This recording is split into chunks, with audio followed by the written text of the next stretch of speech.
ফজর নামাজের আজান দিছে, যখন আল্লাহু আকবার করছে, সে আবার আমাকে ডাকে। কি ভয়াবহ দিন, চিন্তা করা যায়। শাশুড়ি অনেক রিকোয়েস্ট করলো, মানে ছেড়ে চলে যাও। হ্যাঁ, সংসার ছেড়ে যাও। আমার হাজবেন্ড বহুতবার বলছে, হাজবেন্ড বলছে, দেখো তুমি এখানে থেকে কোনো লাভ নাই, তুমি যদি একটা বিয়ে করো তোমার একটা সংসার হবে। আমি বলছি না। তো বললো পাসপোর্ট, আমি পাসপোর্ট আমার বানানো আছে, কেউ জানে না। তো বললো যে আমার 20,000 টাকা দে, আমি তোরা বিদেশ। এখন যে আমি এয়ারপোর্ট যাব, আমার গাড়ি ভাড়াও নাই। তখন আমার হাজবেন্ডের একটা শার্ট ছিল, নতুন একটা শার্ট, ওই শার্টটার বিক্রি করে ওই পয়সাটা দিয়ে আমি এয়ারপোর্টে গেছি। আসসালামু আলাইকুম প্রিয় দর্শক এবং শ্রোতা, আল্লাহ সর্ব অবস্থায় আমাদের সবার মঙ্গল করুন, সবসময়ের মতো সেই প্রার্থনা জানিয়ে শুরু করছি প্রবাসীর অন্তর কথা। আমাদের অনুষ্ঠানটিতে যারা জীবন দশায় প্রবাসী হয়েছেন এবং প্রবাস জীবনে বর্তমানে আছেন, কিংবা প্রবাস জীবন খেটে বাংলাদেশে এসেছেন, বা প্রবাস জীবনে থাকা অবস্থায় বাংলাদেশে ছুটিতে এসেছেন, এরকম প্রবাসী যারা আছেন তাদের গল্পগুলো আমরা তুলে নিয়ে আসতে চাই। আমরা একটু আলাদাভাবেই তাদের কথাগুলো শুনতে চাই। অনেক আনহার্ড স্টোরিজ আছে, যে গল্পগুলো আসলে আমাদের শোনা উচিত। কতটা ত্যাগের বিনিময়ে একজন মানুষ নিজের সমস্ত কিছু ছেড়ে ছুড়ে দিয়ে দেশের বিভুঁয়ে যান এবং সে কষ্টগুলো করে তিনি নিজের পরিবারের জন্য, দেশের জন্য পরিশ্রম করেন। আমরা চেষ্টা করছি অনুষ্ঠানটিকে আপনাদের সামনে বেশি বেশি তুলে নিয়ে আসবার জন্য, এবং আমরা বিশ্বাস করি দেশের বাইরে থেকে যারা শোনেন বা যারা আমাদের এই অনুষ্ঠানগুলোতে অংশগ্রহণ করতে চান, তারা কোনো না কোনোভাবে আমাদের সঙ্গে যোগাযোগ করবেন।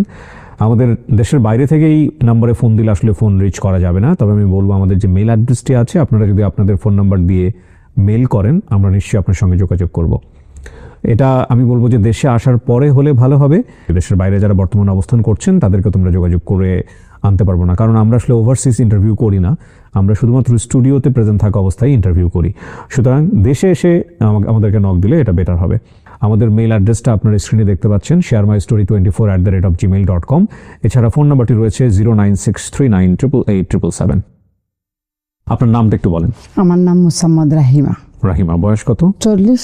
জন্ম জেলা কোথায় আপনার? ব্রাহ্মণবাড়িয়া ডিস্ট্রিক্ট, কসবা থানা, গ্রামের নাম বেলতলি। কিছুদিন পর মারামারি হয় কেন এখানে?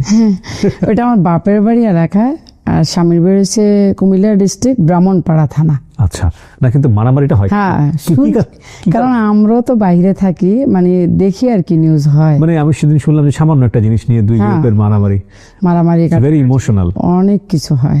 যাই হোক, ব্রাহ্মণবাড়িয়া যারা আছেন তারা মন খারাপ করবেন না, এগুলো তো আসলে ফেসবুকে এখন ট্রল হচ্ছে অনেক বেশি। মারামারি থেকে দূরে থাকতে হবে, বিশেষ করে গ্রামের মুরব্বী যারা আছেন তারা কিন্তু চাইলে স্টেপ নিতে পারেন। তো রাহিমা, শুরু করেন আপনি, আপনার গল্প আমি শুনবো। জি। আমি ক্লাস 7-এ পড়ি, তখন আমার ভাইয়ের বিয়ে হয় মেবি 1995-তে। তখন বিয়ে হয় শ্বশুর বাড়িতে, ওই যে যায় না বিয়ার দিন বরের সাথে, তো ওই দিনকা প্রচুর বৃষ্টি হচ্ছিল। তখন আমি এবং কি আমার ছোট বোন আমরা যাইতে পারি নাই। তখন বিয়ের পরে যে ওই বর যায় না, ওই যাওয়ার সময় আমি গেছিলাম। যাওয়ার পরে আমার ওরা দেখলো, আমার ভাবির ভাই দেখার পরে তারা মনে হয় আমার বাপ মার কাছে প্রস্তাব দিছিল যে আমরা ওকে বিয়ে করতে।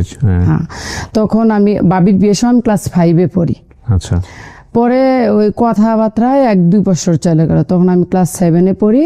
ওরা এই বছর তো বিয়ে হবে। আর তাছাড়া আমার স্বামী একদম আছে না, গ্রামের ছেলে, একদম সোজা সাজা। আর আমার দেবর, বাসুর, নন কিছুই নেই, শুধু আমার শ্বশুর, শাশুড়ি আর আমি। 13 বছর 7 মাসে আমার বিয়ে হলো। বিয়ে হওয়ার পরে আমি শ্বশুর বাড়িতে গেছিলাম বিয়ের সময়। যাওয়ার পরে একদিন ছিলাম, পরে চলে আসছি। পরে আর যাই নাই, কারণ আমি ছোট, আমি তখন স্কুলেও লেখাপড়া করি, যাইনি। পরে আমার শ্বশুর অসুস্থ হয়ে গেল 6 মাসের ভিতরে। পরে ধরা পড়লো ক্যান্সার। এখান থেকে লোক গেল, বলল যে উনি মারা যাবে, এরকম ডক্টর বলছে, আর বেশি দিন নাই। তো আমাকে নিয়ে আসলো, এইভাবে নিয়ে আসলো। যাওয়ার পরে আমার ভাই আসলো আমার সাথে, আমার মাও আসলো, আমিও আসলাম। আসার পরে শুক্রবারে আসছি, শনিবার রবিবারে 12টার দিকে মারা গেছে দিনের। মারা যাওয়ার পরে তো আমি এখানে থেকে যাই, আর বাপের বাড়ি যাওয়া হলো না, স্কুলও আর যাওয়া হলো না। 15 বছরে। আপনার 15 বছর বয়স? হ্যাঁ, 15 বছর বয়স, 1998-তে আমার বড় মেয়েটা পেটে আসে। আসার পরে মনে হয় 5-6 মাসের মধ্যে না, আমি তখন প্রেগনেন্ট, আমার হাজবেন্ড অসুস্থ হয়ে যায়। পেশায় কি করতেন? এই যে বাড়িতে দোকান ছিল, মুদি দোকান ছিল। ওকে। হ্যাঁ, পরে অনেক জমিন সামান অনেক ছিল, অবস্থা সম্পন্ন ছিল। হ্যাঁ অনেক প্রচুর ছিল। এক মার এক ছেলে, আর 2টা বোন ছিল। বড় বোনের জামাই আর্মি চাকরি করতো, আর ছোট বোনের জামাই বাড়িতে টুকটাক কাজ করতো। বলতো যে আমার পেটে ব্যথা, আমার পেটে ব্যথা, এরকম প্রচুর প্রতিদিনই এরকম করতো। করার পরে ডাক্তারের কাছে নিয়ে যেত, ডাক্তারেও আর কোনো রোগ চিনতো না। পরে আমার বড় মেয়েটা 1999 ডিসেম্বর মাসের 28 তারিখে জন্ম হইল। 41 দিনের দিনও আমার আব্বা আসলো, আমাকে নিয়ে গেল। 42 দিনের দিনও খবর গেল আমাদের বাড়িতে যে উনি অসুস্থ, প্রচন্ড অসুস্থ। তো আমি আসলাম, আমার মা আসলো, আমার ভাই আসলো, বাপ আসলো, এসে দেখো বাড়িতে নাই। বাড়ির কাছে একটা সরকারি হসপিটাল ছিল, ওইখানে 25 দিন 26 দিনের মতো ছিল। ওই আর সুস্থ হয় নাই, এবং কি ডাক্তার বলতেও পারে নাই যে ওর কি রোগ। তখন তো আমি হসপিটালে থাকি মেয়েটা নিয়ে 42 দিন, আমার শাশুড়িও থাকে। ডক্টর বলতেছে এখান থেকে ওকে নিয়ে যান, অনেক অসুবিধা, আর অপারেশন করতে হবে। তখন ব্রাহ্মণপাড়া থেকে কুমিল্লা আজকে ট্রান্সফার করতেছে। পরে ডাক্তাররা আমাকে ওই দিনে রিলিজ দিয়ে দিল। তো আমি একটা গাড়ি করে নিয়ে আসলাম কুমিল্লা। মেয়ের বয়স কত তখন? 2 মাস। একদম কোলের বাচ্চা। হ্যাঁ, একদম ছোট। আনার সাথে সাথে ওরে বললো যে আজকের ভিতরে অপারেশন করতে হবে, নাইলে ওই বাঁচবে না। আর পেটটা ফুলে অনেক উপরে চলে গেল দেখলাম, আর কথাও বলতে পারছে না। তখন পরের দিন অপারেশন করবে, অপারেশন থিয়েটারে নিয়ে গেল। তখন বললো যে ব্লাড লাগবে। দেখলাম যে না, ওরও বি পজিটিভ, আমারও বি পজিটিভ। বলছে 2 মাসের বাচ্চাটাকে আপনারা ব্লাড নিতেছেন, এটা তো ভালো না। তখন আমাকে ডাক্তার উঠাই দিল যে ব্লাড দেওয়া যাবে না, আপনি যান। ব্লাড নিচে নিয়ে ওর অপারেশন হলো। 3 দিন পর ওর গান আসছে।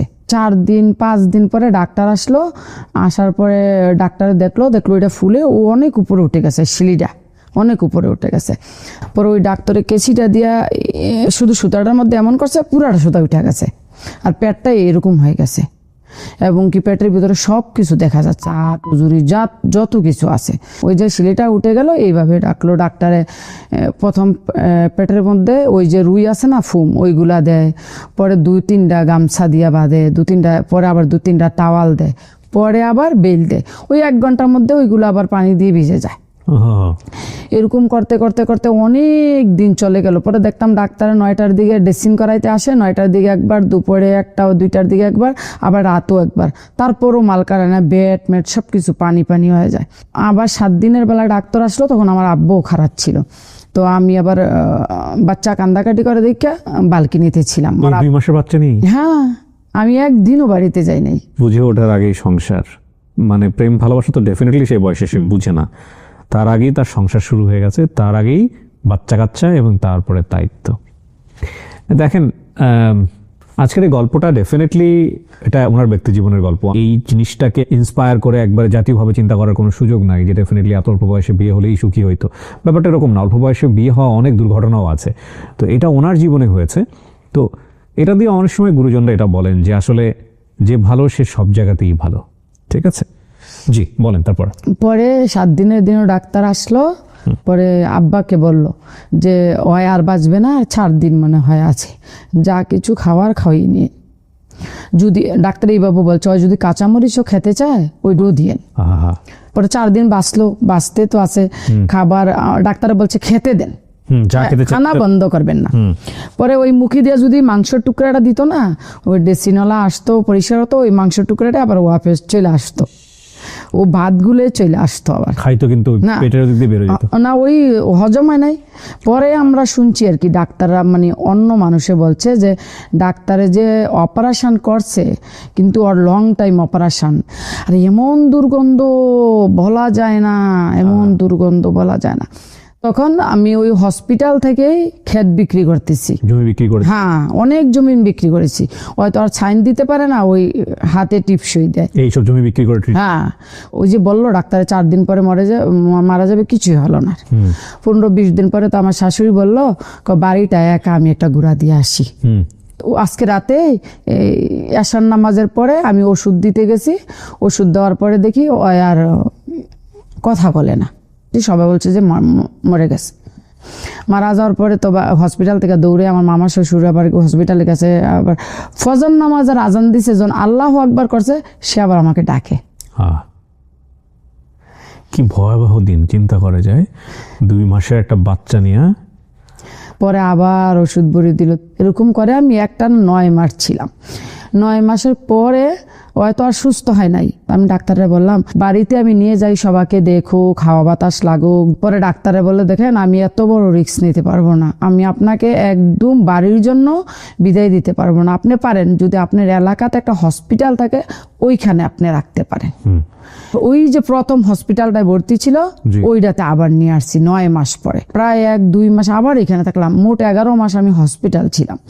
থাকার পরে এই ডাক্তারে আমি বললাম আমার বাড়ি তো এখানে পাশেই, তো আপনি একটা কাজ করেন আমার বাড়িতে যাইতে দেন, আমি বাড়ির আলু বাতাসটা ওরা লাগাই, দেখি ও সুস্থ হয় কিনা। কয় ঠিক আছে, যদি আপনি নিতে পারেন নেন। তখন বাড়িতে আনলাম, ঘরের মধ্যে কেউ আসতে পারে না, গন্ধে এত দুর্গন্ধ।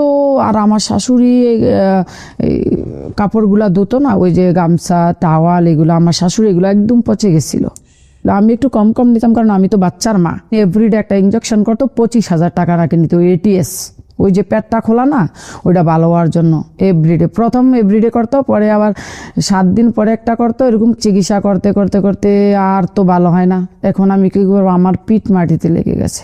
এখন তো আমি বাঁচতে হবে, আমার একটা মেয়ে আছে, 1 সালের কথা বলছি। পরে লাস্টের দিয়া একটু ভালো হলো, ভালোর দিকে যাওয়ার পরে 2002 সালের প্রথম দিয়ে আমার ছোট মেয়েটা পেটে আসলো। 21 দিন পরে ওর পেটটা ফুলে ব্রাউন কালারটা এই কালারটার মতো হয়ে গেল, পুরাটা পেট। আমার শাশুড়ি আর বুঝতে পারে নাই, আমার শাশুড়িটার মধ্যে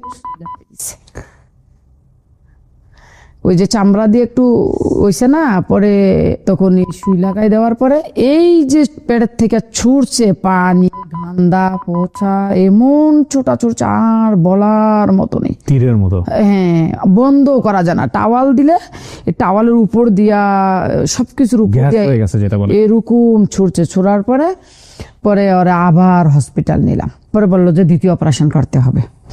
তো আবার জমিন বিক্রি করলাম, দ্বিতীয় অপারেশন করলাম। দ্বিতীয় অপারেশন করার পরে ওর হাতের নখ চলে গেল, মাথার চুল চলে গেল, শরীরের চামড়া চলে গেল, এবং কি পিছের মেরুদণ্ডটা আছে না ওইটা একদম ভিতরে চলে গেছে। 24 ঘন্টা এইভাবে শুইতে হয়। প্রশ্নটা করি একটু আপনাকে, আপনার মনে হতো না যে এই সংসার ফেলে চলে যাই? প্রথম এটা হলো আব্বাকে বললো ডাক্তার যে 4 দিনের মধ্যে মারা যাবে, তখন আব্বা আমার বাড়িতে নিয়ে গেল। আব্বা অনেক বলছে, আমার 7 ভাই, কিন্তু 7 ভাই 3 বোন, আমার ভাইরা অনেক রকমের চেষ্টা করছে, অনেক রকমের, কিন্তু আপনি জানেন না। আমি বলছি না, আমি আব্বাকে একটা কথা বলছি, সে মরবে না বাঁচবে আপনারা কেউ জানেন না, শুধু একমাত্র আল্লাহ জানে। শাশুড়ি অনেক রিকোয়েস্ট করলো, মানে সংসার ছেড়ে চলে যান। হ্যাঁ, সংসার ছেড়ে যাও। আমার হাজবেন্ড বহুতবার বলছে, আপনার হাজবেন্ড? হ্যাঁ, হাজবেন্ড বলছে দেখো তুমি এখানে থেকে কোনো লাভ নাই, তুমি যদি একটা বিয়ে করো তোমার একটা সংসার হবে। আমি বলছি না। পরে এইভাবে থেকে গেলাম, পরে আর সুস্থ হয় নাই। সুস্থ না হওয়ার পরে তখন আমার একদম পিঠ মাটিতে লেগে গেল, কিন্তু সম্পত্তি আছে, বিশাল সম্পত্তি। হ্যাঁ, বিক্রি করার পরও আর দোকান ছিল, জমিন জামান প্রচুর আছে, পুষ্কুনি টুসকুনি সব অনেক কিছু আছে। ওই প্রেগনেন্ট অবস্থায় আমি আবার একটা লাইফ ইন্স্যুরেন্সে জবও করছি কয়েকদিন, 8-9 মাস 10 মাস। পরে এই জবটা দিয়ে আমার কিছু হলো না। তখন আমার বাড়ির একজন ভাসুর আছে, উনি থাকতো সৌদি আরব। তা আমি একদিন কথাটা আমার সাথেই শেয়ার করলাম। আমি ভাই আমি কিভাবে বাঁচবো সামনের দিকে, একটা মেয়ে আছে, আবার এখন আমি প্রেগনেন্ট, কি করবো? দেখা যাক, আল্লাহ যা করে করব। ছোট মেয়েটা হওয়ার পরে আমি স্বামী ছেড়ে যাই নাই বিদায় আমার শাশুড়ি আমাকে অনেক অত্যাচার করছে যাওয়ার জন্য। আমার শাশুড়ি আমার এখানে একদিন মারছিল, এমন ভাবে ব্লাড গেছে, আমার পুরা কাপড়গুলা ভিজে গেছিল। আমাকে বলছিল এখানে থেকে কি হবে, তবু আমি যাই নাই। তো ওই বাসুরটা আবার ওই ব্লাড দেখে আমাকে অসুস্থ দেখে ওই আবার ডাক্তারের কাছে নিয়ে গেছিল। ছোট মেয়ের হয়েছে মানে 40 দিনও যায় নাই। ছোট মেয়েটার আমি নিয়ে আমি করলাম ভাই আমার একটা লাইন ধরান। তো এবার আমার বললো বিদেশ যেতে পারবি? আমি অসুস্থ তখন। হ্যাঁ, অসুস্থই। ওকে। পরে আমি বললাম হ্যাঁ যাব। তো বললো যে যদি যেতে হয় 50,000 টাকা লাগবে, আর পাসপোর্টও বানাতে হবে। পাসপোর্টটা আমি বানালাম। পাসপোর্টটা এমনিভাবে বানালাম, কেউ জানে না ঘরে, শুধু আমার হাজবেন্ড জানে। তখন আমার ছোট মেয়েটার মেবি 1-2 মাস বয়স। হ্যাঁ, বড়টার 2 বছর, আচ্ছা 2-2.5 বছর। হ্যাঁ, এটা 3 সালের প্রথম জানুয়ারি মাসের ঘটনা। জি। পরে আমার এক ননসের জামাই, মানে এলাকার বাড়ির পাশে বাড়ি, একদিন রাতে আসলো, এসে বলল যে আমি দুবাই যাচ্ছি। আগেও দুবাই আসছিল, যে আমি দুবাই যাচ্ছি রাইমা, আমার 20,000 টাকা দে। তখন আমি ওরে বললাম, কেউ জানবে না আমি আপনার 20,000 টাকা দেবো, তবে আপনি আমার বিদেশ নিতে হবে। তো বললো পাসপোর্ট। আমি পাসপোর্ট আমার বানানো আছে, কেউ জানে না। তো বললো যে আমার 20,000 টাকা দে, আমি তোরে বিদেশ।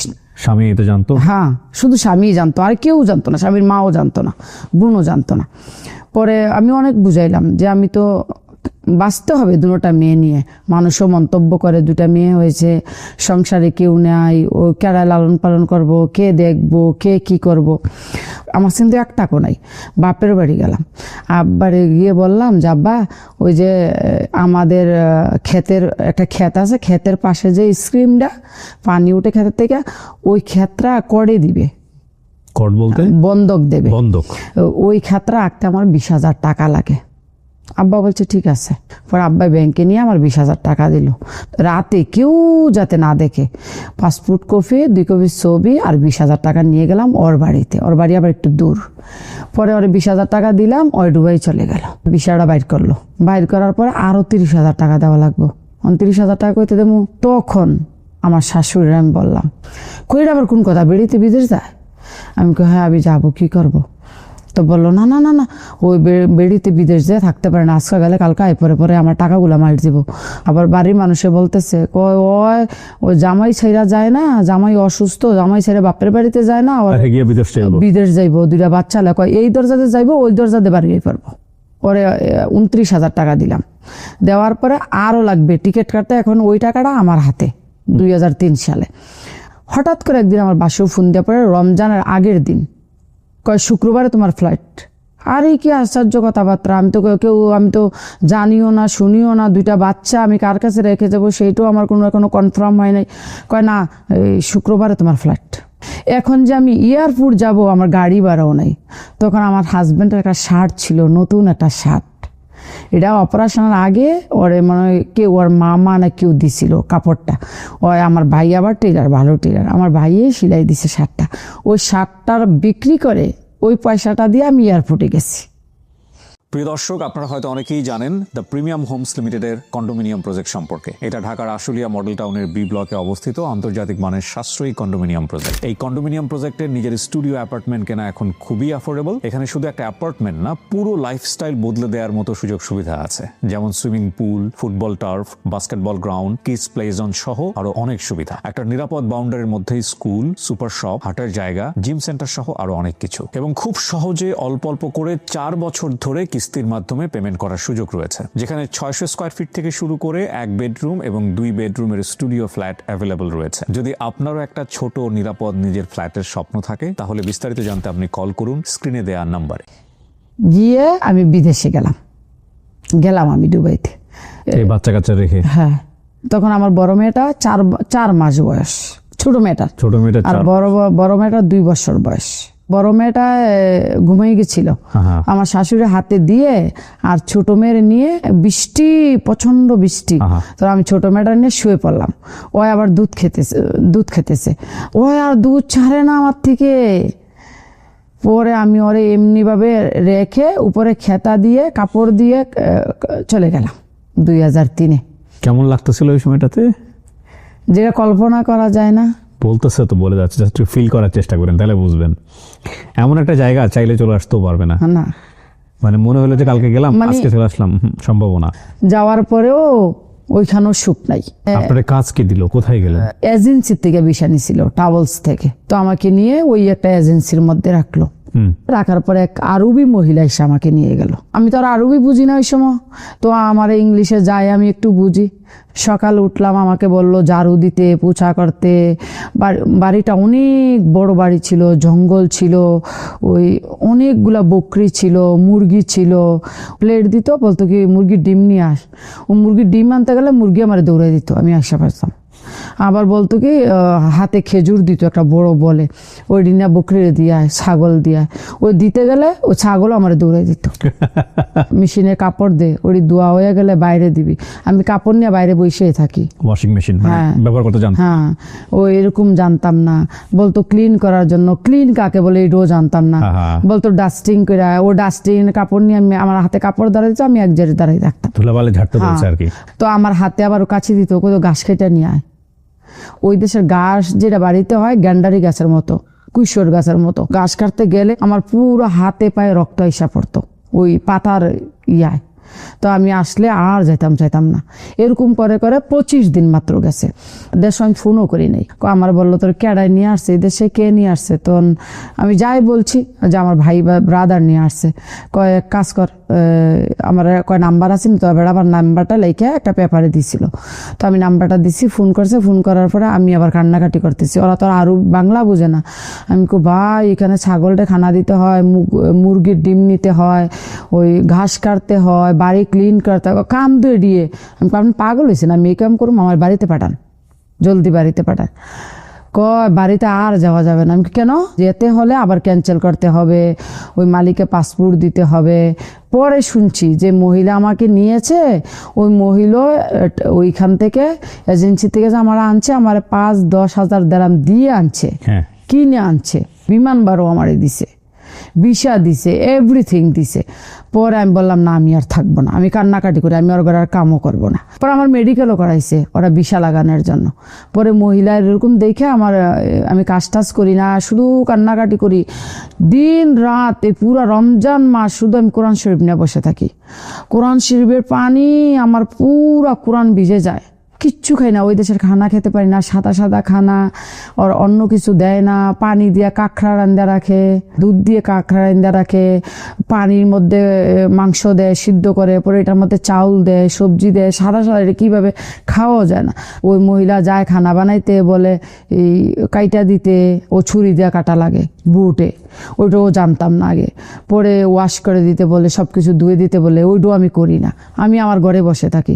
আমি মহিলার ডাইরেক্ট বলছি আমাকে দেশে পাঠাই দে। পরে আমার বাসুরে ওই ইচ্ছা করে মহিলায় ফোন করছে, মহিলা ফোন করে কয় কাজ কর, তুই আয় আমার লগে সাক্ষাৎ কর, দেখা কর। তখন আমার বাসুরে গেছে একটা গাড়ি নিয়ে, বললো কাজ কর, তুই ওরে নিয়ে অন্য খানো ভিসা লাগাই দে, আমি রাখবো না, আমি ট্রান্সফার করে দেবো। পরে আমি 25 তারিখ সকালে ঘুম থেকে উঠি, দেখি আরেকটা মেয়ে ইথিওপিয়া। হ্যাঁ, মেয়ে দেখলাম ভালো ঝাড়ু পোছা করতেছে। পরে আমার বাসুরে আসলো দুপুরবেলা, এসে আমাকে নিয়ে গেল। এরপর আমার বাসুরে আই না, এক মহিলা, এক মেয়ে ছিল এই আমাদের বাঙালিয়ে, রিনা কইরা নাম। তখন আমার কোনো মালিক টালিক ঠিক করে নাই, 1 সপ্তাহ রাখলো। তখন আমি পাগল হয়ে গেছি। ওই রিনা আবার ওই দেশে স্কুলে জব করতো, মাদ্রাসা বলে আর কি আরবিতে।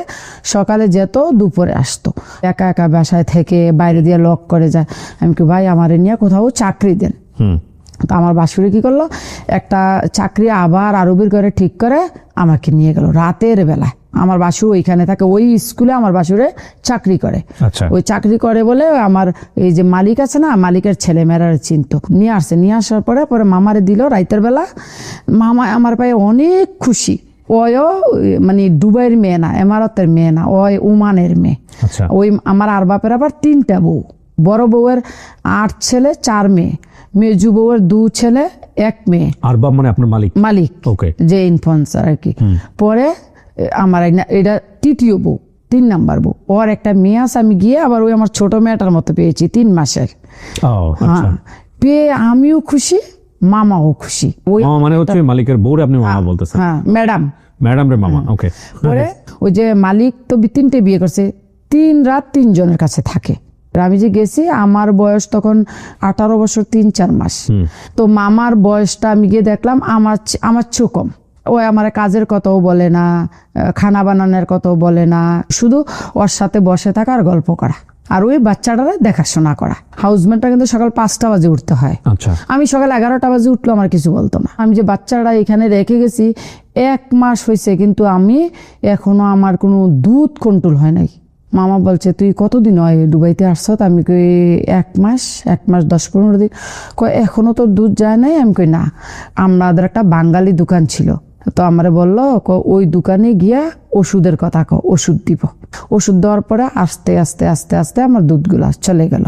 থাকলাম ভালোই, আমার কোনো গ্যাঞ্জাম নাই। এদিকে আপনি বাড়িতে মানে বাংলাদেশ না, যোগাযোগ আমি তো আর যোগাযোগ করি না, আমার হাতে মোবাইল নাই, কারো নাম্বার নেই, কোনো কিছু নেই।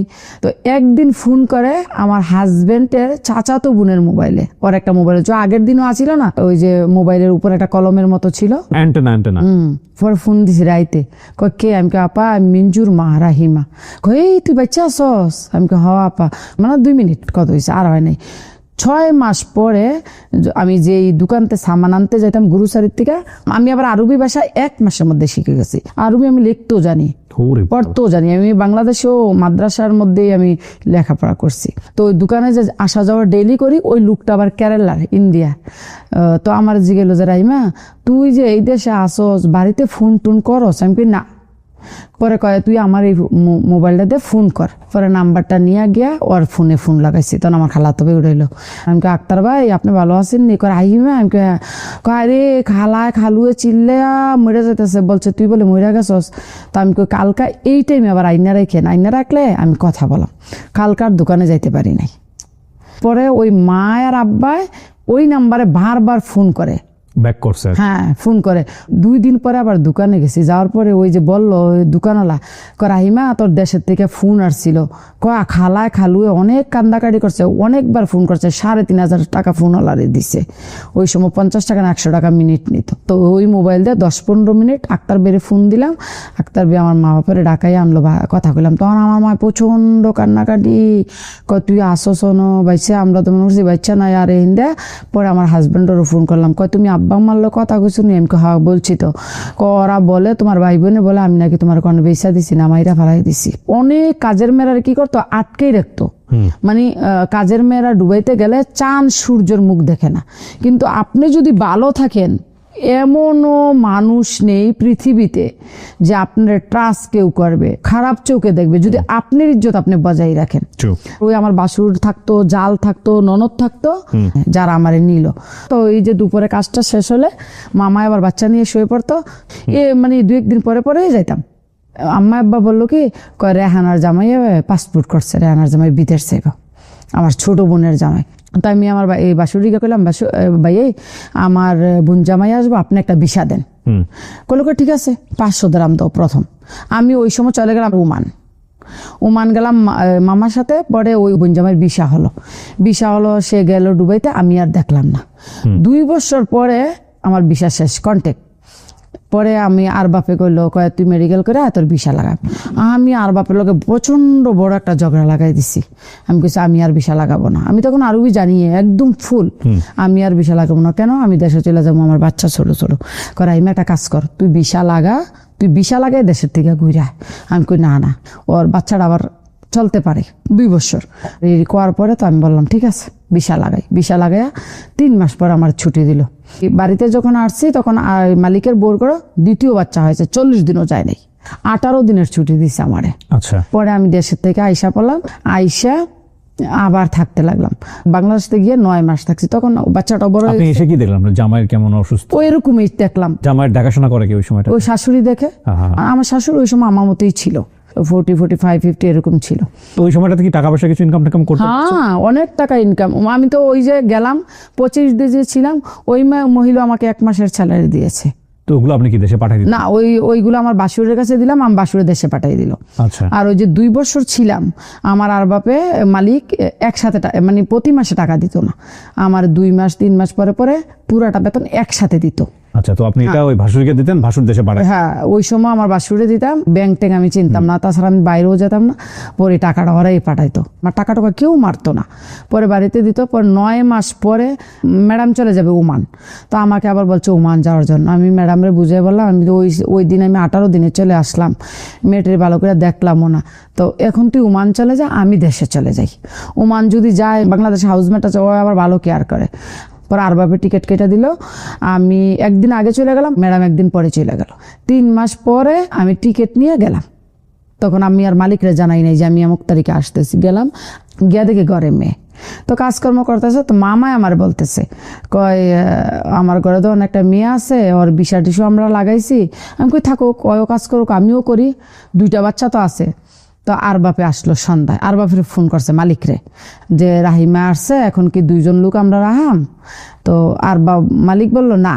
তখন আর বাপের বড় যে ওয়াইফ, ওর ঘরে আমি চলে গেলাম। ওর ঘরে আমার এলাকার একজন লোক ছিল, খানা বানাইতো, আরবিতে বলে তাব্বাক, কুক আর কি, কুক করে। পরে আর বাপের বললাম যে আমি যদি বাইরে কাজ করি তুই কি আমার ক্যান্সেল করে দিবি? কয় না, ক্যান্সেল করুম না। আমি পাসপোর্টও তোর লগে রাখ, আকামও তোর লগে রাখ, আমার নাম্বারটাও লিখে রাখ, যদি কোনো পুলিশ সিআইডি তোর রাস্তাঘাটে ধরে তুই ডাইরেক্ট আমার ফোন লাগাই দিবি। আচ্ছা আচ্ছা, মানে ওরই অধীনে থাকবেন কিন্তু বাইরে কাজ হ্যাঁ, করবেন। বাইরে Okay. কাজ কর।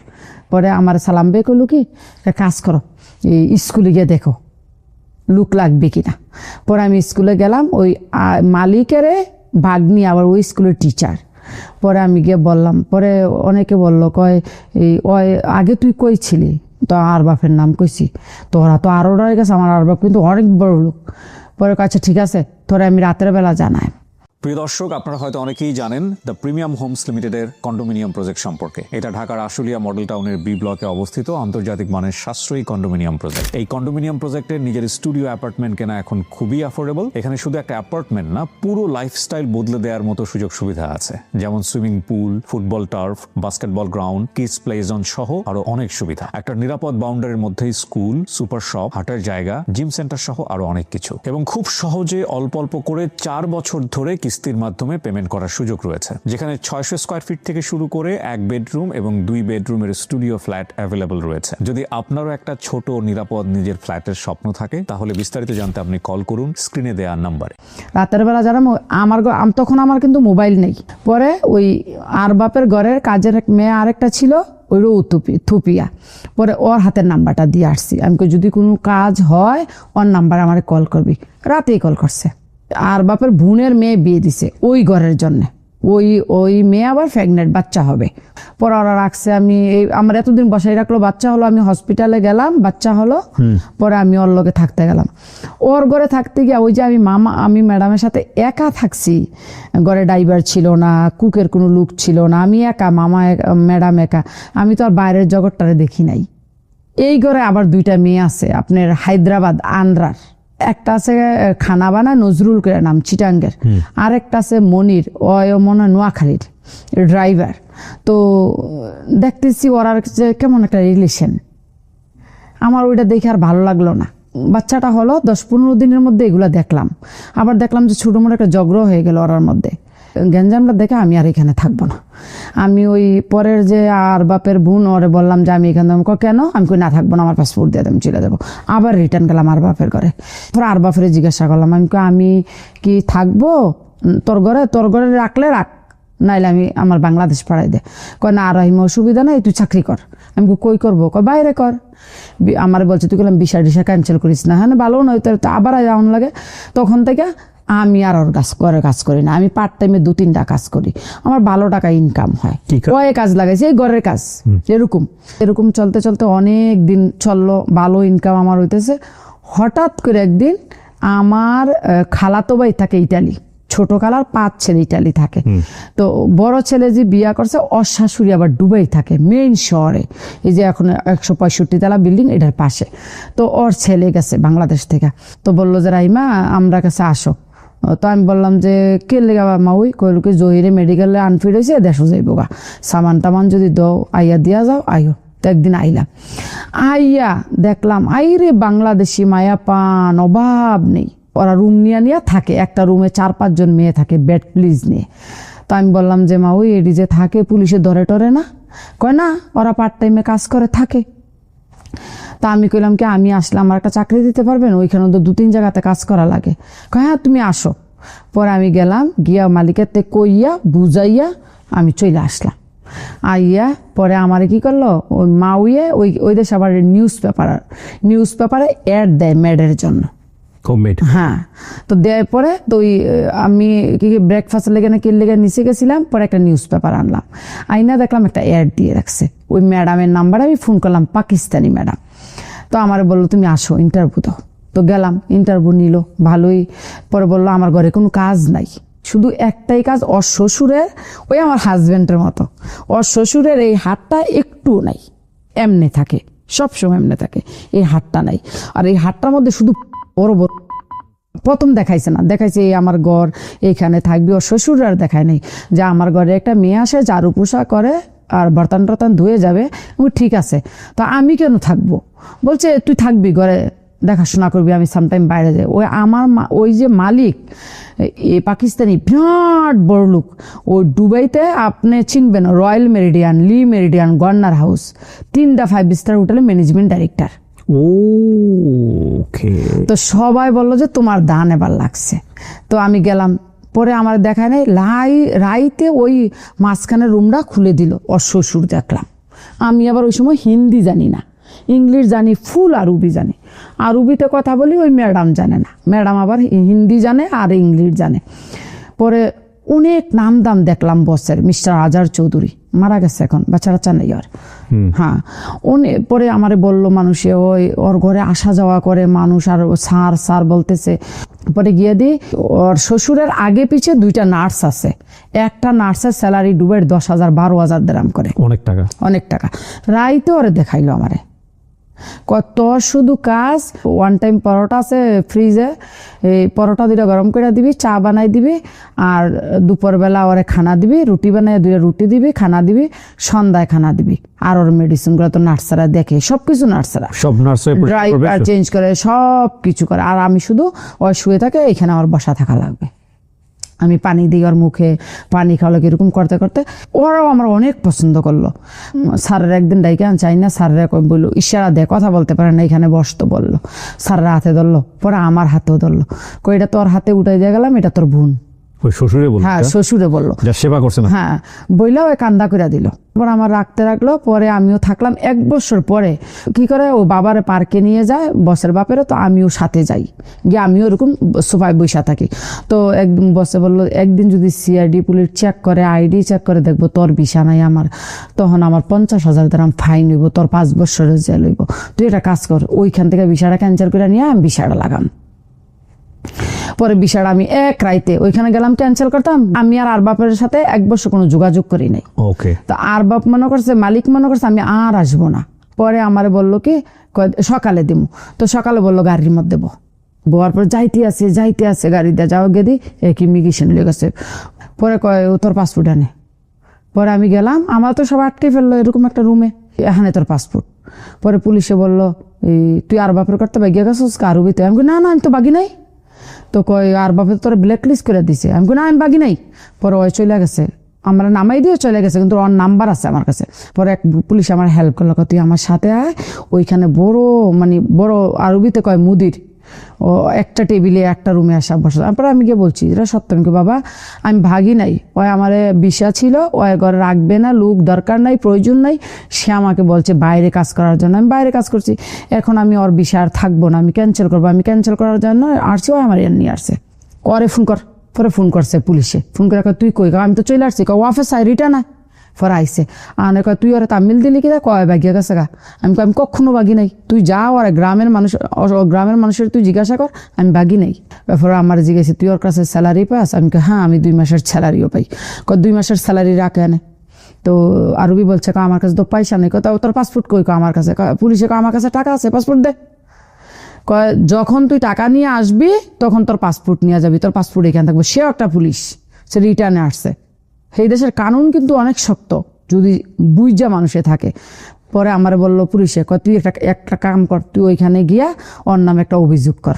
আমি অলরেডি অভিযোগ লিখছি, শুধু আমি জমা করবো গিয়া খাবলা দে ফাটার মতন ধরছে, দইরা আমার হাতও ধরছে, দইরা বাইরে আনছে। আইনা তুই কি তা চাস?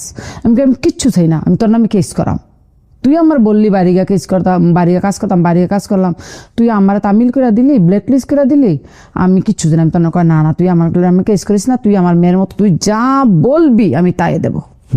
পরে আমি বললাম যে তো আমার ক্যান্সেল কর। 1 মাসের স্যালারিও দিছে, আবার পাসপোর্টও দিছে, ক্যান্সেল পেপারটাও দিছে। আমার বললো যে রাইমা এইটার মধ্যে তোর 28 দিনের টাইম আছে, তুই ভিসা ছাড়া 28 দিন থাকতে পারবি। আপনি অনেক লাকি, আপনাকে অনেক সহযোগিতা। হ্যাঁ, অনেক মানুষের। পরে আইনা বসের কাছে বৃহস্পতিবারে রাতে দিয়েছি। তো বসে বললো শুক্রবার শনিবার আইমা 2 দিন, রবিবার ভিসা দিয়েছে, সোমবারে মেডিকেলও করাই লেছে। বসে তখন আমার বেসিক স্যালারি দিয়েছে 1500 দিরহাম। পরে আমি চাকরি করতে রইলাম এইখানে মাঝখান দিয়ে বসের বাবা একদম অসুস্থ হয়ে গেল। বসের ভাই আসছে, আসার পরে ওর আবার নজর গোচর তেমন বেশি একটা ভালো না। তো আমি কি করলাম, আমি একদিন বিকালবেলা লাকিসে করে কাপড়টি না মাউর কাছে চলে আসছি। তখন আমি স্যাররে বললাম, আমি কই স্যার, যদি তুই নারাজ না হস, যদি তুই খুশি থাকস, তো আমি আন্টির কাছে থাইকা কাজ করি, তোর বিষয়টা দিয়া তোকে কর। মাউর বাড়ির পাশেই এই রাস্তাটার মধ্যে আমার 4-5 টাইম লয়ে দিল। আমি সকাল হ্যাঁ, তখন আমার মাসের স্যালারি তো 7,000 দিরাম। 7,000 দিরহাম বাংলাদেশে কয় টাকা? ওই সময় 7,000 দিরাম বাংলাদেশের 1.5 লাখ। ওরে বাবা, অনেক টাকা। হ্যাঁ, 7,000, কোনো মাসে 8,000 এরকম করে। তো ঈদ আসলে তো কোনো কথাই নাই। পরে এরকম কাজ করতে করতে করতে করতে করতে প্রায় আমি 2012 সালে এরকম আমার আম্মা অসুস্থ হয়ে গেল। আপনার স্বামীর অবস্থা কি তখন? এ তো এরকমই, বিছানায় পড়া? এরকমই। আচ্ছা। তখন ম্যাডামরা আমি ফোন দিয়ে বললাম, ম্যাডাম আমি দেশে চলে যাচ্ছি। কেন? আমি আমার মায়ের অসুস্থ। পরে আমার আবার ছোট ভাই আছে, আমি নিয়ে গেছি আমার ছোট ভাই আজগর। আবার আমার ভাই আবার আমার মায়ে যখন মারা যাবে 9 দিন আগে শুধু ভিসা লাগিয়ে নতুন ভিসা করে ইন আউট করে ওই দেশে গেছে। বিষও লাগছে না, ওর মেডিকেল করছে না, বিষও লাগাইছে না। তখন আমি বাড়িতে চলে আসলাম। বাড়িতে চলে আসার পরে 10 দিন পরে মা মারা গেল। পরে এখানে থাকলাম। তখন আমার দুটোটা মেয়ে, বড় মেয়েটার বয়স 10-12, ছোট মেয়েটার বয়স এরকম 10। পরে কি করলাম, ঢাকা মহিলা মাদ্রাসার মধ্যে এখানে আমার ভাবি আবার টিচার, এখানে দিয়ে দিলাম। তুই মেয়েকে? হ্যাঁ, দুনো মেয়েকে। তো দুনো মেয়েকে দিয়ে দিলাম। আমি আবার চলে গেলাম কাজ করতে করতে। 2015 সালে আমি বাড়ির থেকে গেছি জানুয়ারির 11 তারিখ। আব্বাই মারা গেছে 21 তারিখ। বাবাকেও দেখতে পারে না, হঠাৎ আব্বা ভালো সুস্থ। পরে তো এইভাবে চাকরি করে 15 সালে আমি একটা জায়গা নিই বাংলাদেশে। জায়গা? হ্যাঁ, বাংলাদেশে একটা জায়গা আমি এক মার্কেটে না, আমাদের এলাকাতে বাজারের মধ্যে আমি 2 শতক জায়গা নিই। প্রায় ওই সময় 20 লাখ টাকা দিয়ে আমি নিই। 18 লাখ টাকা দিয়ে আমি চলে গেলাম। আমি কিন্তু জায়গার রেজিস্ট্রি করি নাই। ভালো লোক, কাছের লোক। এরপরে 17 সালে ফেব্রুয়ারি মাসে আসলাম, আইসা জায়গাটা রেজিস্ট্রি করলাম, চলে গেলাম। আবার 2018 সালের মার্চের 1 তারিখে বড় মেয়েটা বিয়ে দিলাম। আপনার মেয়ের? হ্যাঁ। কত বছর বয়সে বিয়ে দিলেন? 15-16 ছিল। এত অল্প বয়সে কেন বিয়ে দিতে হবে? দেখেন, মাদ্রাসাতে লেখাপড়া করে, আমার তো কেউ নাই, স্বামী তো থাইকেও নাই, শ্বশুর নাই, দেবর। স্বামী কি তখনও বিছানার এরকম পড়া? হ্যাঁ। আল্লাহ। পরে আমি আবার চলে গেলাম দুবাই গিয়ে আবার 2019 সালে আসলাম। এসে 2019 সালের লাস্টে আবার ছোট মেয়েটার বিয়ে দিয়ে দিলাম। ছোট মেয়েটার বয়স 15-16 এরকম বিয়ে দিয়ে দিলাম। চলে গেলাম আবার। যাওয়ার পরে 2020 সালে আসলাম, এসে আরেকটা জায়গা নিলাম 35 লাখ টাকা দিয়ে। পরে আবার চলে গেলাম। আল্লাহ দিলে আমার ইনকাম আছে, মাসে 2 লাখ 2.5 লাখ, ব্যাপার না। মানে ওটা করতেছেন, এদিকে স্বামীর চিকিৎসা করতেছেন, সংসার চালাচ্ছেন, মেয়ে বিয়ে দিচ্ছি, জায়গা জমি করছি। বাড়িতে একটা গড় টিন সেট দিয়ে একটা বিল্ডিং ও করছি, 2 বেডরুম হল দিয়ে। পরে আবার 2024 সালে আসলাম, আইসা আরেকটা জায়গা নিলাম 42 লাখ টাকা দিয়ে। 40-42 লাখ টাকা দিয়ে নিলাম। প্রথম যে জায়গাটা নিলাম, এই জায়গাটার প্রাইস এখন অনেক বেশি, শুধু বাড়তি আছে। 20 লাখ টাকা দিয়ে কিনছি, এখন আমি বিক্রি করলে 50 লাখ টাকা বিক্রি করতে পারি। এখনো কি মানে পার্ট টাইম জব গুলো করেন? না, এখন আর পার্ট টাইম করি। এখন টুকটাক বিশার কিছু কাজ করি। করোনার পরে অনেক লোক নিছি, আমি করোনার আগেও নিছি। ওই পাকিস্তানি যে ফ্যামিলিতে ছিলেন ওখানে তো এখন আর নাই? না, ওইটা তো নাই। ওই যে বাবা মারা গেছে কখন, ওই মারা যাওয়ার পরে ওখান থেকে বের হয়। ওইখান থেকে ওই যে বললাম না স্যার রে, যে এই আব্বা তো এখন আর সুস্থ না, কথা বলে না, খানা খায় না, তো আমি তোর বিষয়ে বাইরে কাজ করি। ওইখান থেকে যে বেরিয়ে গেলাম 2012 সালে, আমি আর ওর কাছে আসি নাই। পরে বসও মারা গেছে। এখনো আপনি দুবাইয়ে কাজ করেন? হ্যাঁ। কোথায় কাজ করেন এখন? এখন দুবাই জুমেরা, মানে অফিসের হেল্পিং হ্যান্ড কাজ করেন? হ্যাঁ। এবং পার্ট টাইমে একটা জব করি আমি স্কুলে, 4 ঘন্টা জব করি। ওইখান থেকে আমার প্রতি মাসে 2300 দিরহাম আসে। কত বছর যাবত দেশের বাইরে? 24 বছর। কি পেলেন, কি হারালেন? টাকা হয়েছে, কিন্তু লাইফ তো আর পাই নাই। স্বামীটা কোথায় এখন? আছে বাড়িতে, বিছানায় ওইভাবেই? না, এখন একটু ভালো। একটা দোকান আছে, ওই যে ছোটখাটো একটা চা পান নিয়ে বসে থাকে। মেয়ের জামাই না? ছোট মেয়ের জামাই আমি নিয়েছি দুবাই। হ্যাঁ, 5 স্টার হোটেলে। ওই যে আমার বসের হোটেল ছিল, ওই হোটেলে জব করে, 5 স্টার হোটেল। চাকরিও দিয়ে দিয়েছেন। এবং বড় জামাই মালয়েশিয়া আছে। বাবা যে বলছিল, ভাই যে বলছিল সংসার থেকে বের করে নিয়ে গিয়ে একটা নতুন জীবন দিবে, ওইটা কি ভালো সিদ্ধান্ত ছিল? এই যে কষ্টগুলা করলেন, কষ্টগুলা করেছি, ওইটাও আমি মনে করি যে এক দিক দিয়ে ভালো ছিল, আরেক দিক দিয়ে ভালো ছিল না। কারণ আমার তো মেয়ে ছিল, আমার মেয়েগুলা কোথায় যেত? পেটে ধরে মা হওয়া যায়, সেটা বায়োলজিক্যাল মাদার বলে, কিন্তু মা বা বাবা হওয়ার ব্যাপারটা নির্ভর করে মস্তিষ্কে। যেমন ধরেন এই যে ভদ্রমহিলা যিনি আজকে গল্পটা বলে গেলেন, ওনার গল্পের মূল জায়গাটা আসলে এটাই যে আমার 2টা মেয়ে আছে, সুতরাং আমি আমার জামাই কী অবস্থায় আছে সেটা বড় কথা না, আমার 2টো মেয়ের জন্য দায়িত্ব কাঁধে তুলে নিতে হবে। যিনি জীবনে কোনোদিন দেশের বাইরে যান নাই, তিনি জামাইয়ের একটা শার্ট বিক্রি করে 150 টাকা দিয়ে এয়ারপোর্টে গেছেন এবং পরে তিনি জানতে পেরেছেন তাকে কিভাবে নেওয়া হয়েছে টিকিট, এগুলো সে জানতেনও না। এবং তার যে সিনেমাটিক গল্প, এর চেয়ে অনেক সিনেমাটিক গল্প বিশেষ করে প্রবাসী যারা আছেন তাদের অনেকের জীবনে আছে। আমরা এই গল্পগুলো একটু তুলে নিয়ে আসতে চাই একটা দায়িত্ববোধের জায়গাটা থেকে। এই যে এত এত রেমিটেন্স, যে রেমিটেন্সের উপরে বাংলাদেশের অর্থনীতি দাঁড়িয়ে আছে, যে রেমিটেন্স একটু এদিক ওদিক হলে বাংলাদেশের অর্থনীতি কেঁপে যায়, পুরো বাংলাদেশ কেঁপে যায়, সেই সব মানুষদের গল্পগুলো একটু আমাদের জানা উচিত যে কত বড় বড় স্যাক্রিফাইস, পরিবারের ক্ষেত্রে স্যাক্রিফাইস, নিজের জীবনের স্যাক্রিফাইস, এবং এই স্যাক্রিফাইস করার পরে গিয়ে তারা তাদের পুরো জীবনটা দিয়ে এই দেশ গড়ার কাজ করেন, পরিবারের কাজ করেন, এবং পুরো বাংলাদেশটাকে তারাই আসলে এগিয়ে নিচ্ছেন। এই মানুষগুলোর গল্পগুলো আপনাদের সামনে আনতে চাই, সম্মানের জায়গা থেকে আনতে চাই, অনুভূতির জায়গা থেকে আনতে চাই, উপলব্ধির জায়গা থেকে আনতে চাই। সো প্রিয় দর্শক এবং শ্রোতা, আজকের এই রাহিমার গল্প দিয়ে একটা জিনিসই বলতে চাই, এরকম অসংখ্য রাহিমা আমাদের বাংলাদেশ থেকে গিয়ে বিদেশ বিভুঁয়ে নিজের জীবন ত্যাগ করে, নিজের জীবনের মায়া ত্যাগ করে সংসার গোছানোর কাজ করেন, দেশ গোছানোর কাজ করেন। এদের প্রতি সম্মান যেন কখনোই না কমে। আপনি যদি মনে করেন যে আপনারও একটা গল্প আছে যেটা বাংলাদেশের মানুষের কানে পৌঁছে দেওয়া উচিত, তাহলে আপনি আমাদেরকে মেইল করতে পারেন। আমাদের মেইল অ্যাড্রেস হচ্ছে sharemystory24@gmail.com। আর বাংলাদেশে অবস্থান করে থাকলে আপনি আমাদেরকে একটা ফোনও করতে পারেন। আমাদের ফোন নাম্বার হচ্ছে 09639888777। আজকের মতো এখানেই শেষ করছি। ভালো থাকুক আমাদের সব প্রবাসীরা। অনেক অনেক বেশি দোয়া। আসসালামু আলাইকুম।